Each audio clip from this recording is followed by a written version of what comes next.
Olá pessoal, sejam muito bem-vindos ao nosso vídeo parte 2 dos custos da cirurgia bariátrica. Olá, eu sou Vanessa e esse é o Projeto Bariátrica.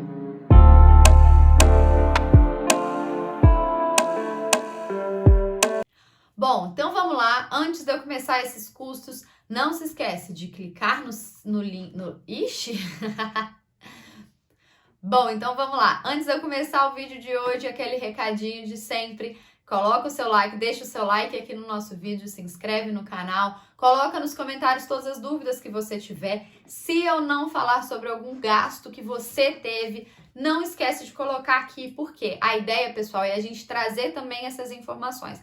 Então eu vou falar de custos básicos, de custos médios, de custos que normalmente todos ou maioria dos pacientes terão.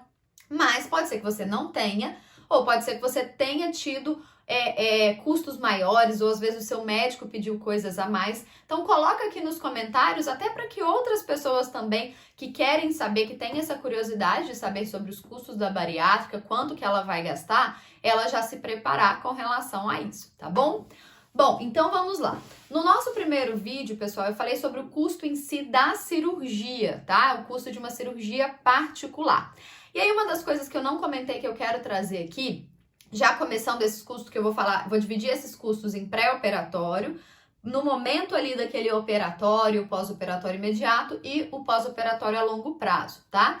Então, caso você vá fazer a cirurgia pelo plano de saúde, no pré-operatório, talvez você não vai ter o gasto de um exame particular, né, 100%, mas muito provavelmente você tem uma coparticipação do seu plano, tá? Isso eu não vou entrar em detalhes porque é muito variável com o tipo de plano que você tem, a contratação, a região, o exame. Então, muitas coisas interferem nesses custos, tá? Mas é importante saber que normalmente sim tem algum nível de coparticipação nesses exames. Então, se você já tem um gasto com o plano de saúde, saiba que vai ter um gasto a mais com esses exames que você faz no pré-operatório. Além disso, também existem alguns planos de saúde que têm uma cobrança com relação à cirurgia. Às vezes é só uma cobrança de internação, tá? Mas pode acontecer. Então, gente, a primeira coisa para que vocês possam se precaver e preparar financeiramente, que é algo fundamental no pós-operatório da bariátrica, é já antever tudo isso. Então, às vezes, já liga para o seu plano de saúde, já procura saber quanto que vai ter esse gasto. E aí, mas Vanessa, por que você está falando isso? Que bobeira, não são gastos tão expressivos. São, gente, podem ser. E eu já tive vários pacientes que às vezes deixaram de fazer alguma suplementação, de tomar às vezes algum medicamento lá na frente, porque não se programaram, tiveram um gasto muito alto. E aí, se você é meu paciente ou já teve alguma experiência assim, ou você passou por alguma experiência assim, coloca aqui nos comentários para não deixar, todo mundo que está assistindo achar que eu tô falando mentira, porque é verdade. Então, por exemplo, vou dar um exemplo muito simples, mas a gente tem algumas indicações, algumas fórmulas, por exemplo, de suplementação para cabelo, que são um pouco mais caras. E aí eu já tive pacientes que estavam apresentando uma queda de cabelo um pouco maior, com mais intensidade, precisavam dessa suplementação e não puderam fazer no momento adequado. Por quê? Porque ainda estavam pagando contas anteriores, contas do momento ali da cirurgia, daquele pós-operatório imediato.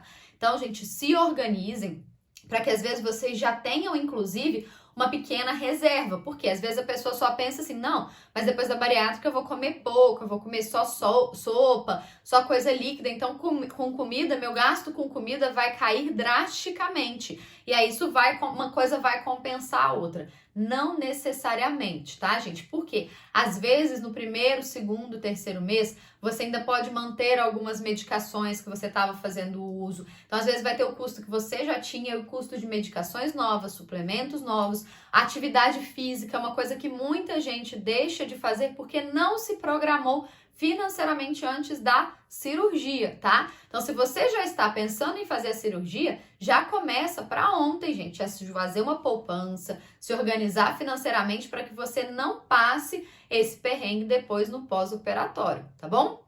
Bom, então nesse pré-operatório, gente, a primeira coisa, como eu falei, vão ter esses custos, às vezes de participação. Em alguns casos, pode também acontecer de já precisar fazer algum tratamento pré-operatório, como por exemplo, fiz minha endoscopia e descobri aquela bactéria H. pylori. Isso é importantíssimo tratar antes da cirurgia. E aí você já vai precisar iniciar um tratamento medicamentoso com antibiótico para o H. pylori. Às vezes você vai descobrir uma diabetes antes de fazer a cirurgia, vai precisar começar a fazer uso de alguma medicação.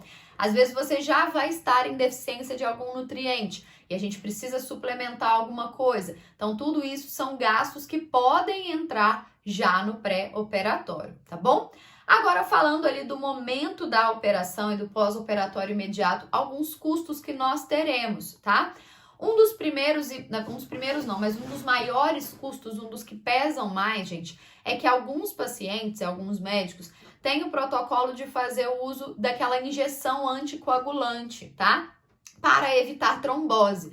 Normalmente é na primeira semana. Tem pacientes que fazem, tem pacientes que não fazem, tem gente que faz por menos tempo, tem gente que faz por mais tempo. Mas um tratamento médio de uma semana dá em torno, gente, de 600 a 700 reais por essa injeção, tá? Então já é um custo muito alto no intervalo de tempo, muito pequeno. Somado a isso, existem alguns medicamentos simples. Então, às vezes, um medicamento para dor, um medicamento para gases, um medicamento para o estômago. Esses somados, às vezes, vão dar no máximo aí uns 100 reais, jogando para o alto, tá? Mas que a gente já faz o uso deles. No pós-operatório, existem também alguns protocolos do uso da meia elástica. Às vezes o paciente vai usar só a meia e não vai usar o anticoagulante. Às vezes o paciente vai usar os dois. Às vezes o paciente vai usar o anticoagulante e não vai usar a meia, tá? Isso tudo, gente, vai ser indicado e orientado pelo seu médico. Mas caso você precise fazer uso de uma meia elástica, ela também tem um custo aí em torno de uns 100 reais. Então a gente já foi, para 800 reais de um custo imediato, tá? A gente pensando no polivitamínico, que vai entrar alguns dias depois. Um polivitamínico específico para bariátrica e que nesse primeiro mês seja aquele mastigável, que é até melhor, né? Que a gente já consegue introduzir mais cedo, pode chegar até 200 reais. Existem versões mais baratas, sim. Então, ele vai variar muito, às vezes de 50 até 200 reais. Mas eu vou colocar esses 200 para entender que vocês já chegaram na casa dos R$1.000, tá? Além disso, nós vamos entrar também com a suplementação de proteína. Um bom suplemento de proteína vai girar em torno de uns 100, 200 reais também, tá? Então, já fomos para R$1.200. Fora o custo, sim, do preparo das refeições. Esse não vai ser um custo tão alto, mas para um mês eu vou chutar aí, principalmente com o valor das coisas, pelo menos uns R$500, tá? Para você sozinho durante esse primeiro mês de alimentação. Então, a gente já chegaria aí a R$1.700 de uma questão, gente, no primeiro momento. Então, pensa, a gente já ultrapassou o valor de um salário mínimo para ter um gasto ali no primeiro mês. Esse é um gasto de primeiro mês de pós-operatório, fora, às vezes, o plano de saúde que veio mais caro por conta, às vezes, de coparticipações de coisas que vocês não estavam esperando, tá? Esse, gente, foi um cálculo que eu fiz, eu coletei todas essas informações, mas é um cálculo médio e às vezes vão ter questões mais específicas. E aí agora, pensando na terceira parte, como eu falei para vocês, que é o cálculo a longo prazo, o que a gente precisa entender? A longo prazo, vocês vão precisar manter uma suplementação no mínimo de polivitamínico.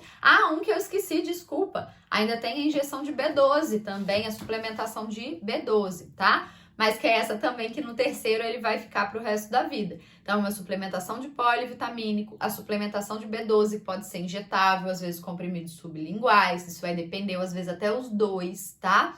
A gente vai entrar, por exemplo, com o exercício físico. Então, a gente precisa reservar um dinheiro, seja para uma academia, seja para um pilates, seja para um crossfit da vida, seja para um funcional, uma natação, o que quer que seja, precisa também já separar esse custo para uma atividade física.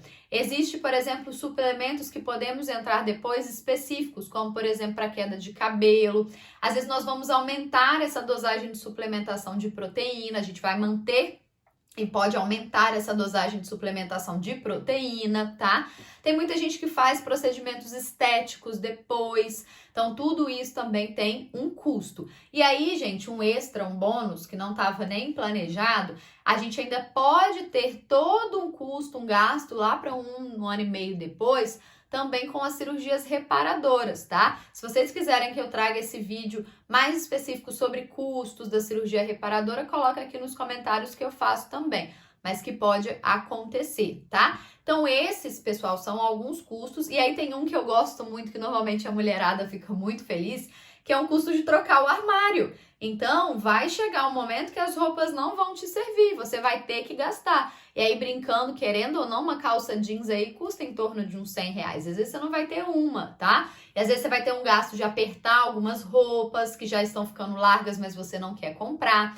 Então, tem muitos custos, gente, que vão estar envolvidos junto com a bariátrica, e eu não quero que vocês prejudiquem a saúde de vocês por uma falta de organização financeira, tá? Isso é algo importantíssimo e algo fundamental, tá bom? Então essa é uma ideia mais ou menos de quanto vocês podem ou quanto vocês irão gastar. Lembrando que, assim como no primeiro vídeo, na parte 1, eu estou fazendo esse cálculo referente ao mês de maio de 2022. Então, se você está assistindo isso em outra data, isso pode ter mudado completamente, pode ter mudado inclusive as indicações de algumas medicações, de algumas questões com relação à cirurgia. Então, isso é um vídeo referente a esse momento de agora, tá bom? E quero saber se você teve algum gasto diferente, se você gastou muito menos, se você gastou muito mais. Coloca aqui nos comentários para que a gente possa ter essa troca importante, interessante com todos que estão nos ouvindo, e que estão aqui no nosso canal, tá bom? Um abraço e até o próximo vídeo. Não esqueçam do like, não esqueça de se inscrever no canal e compartilhar com todos os seus amigos.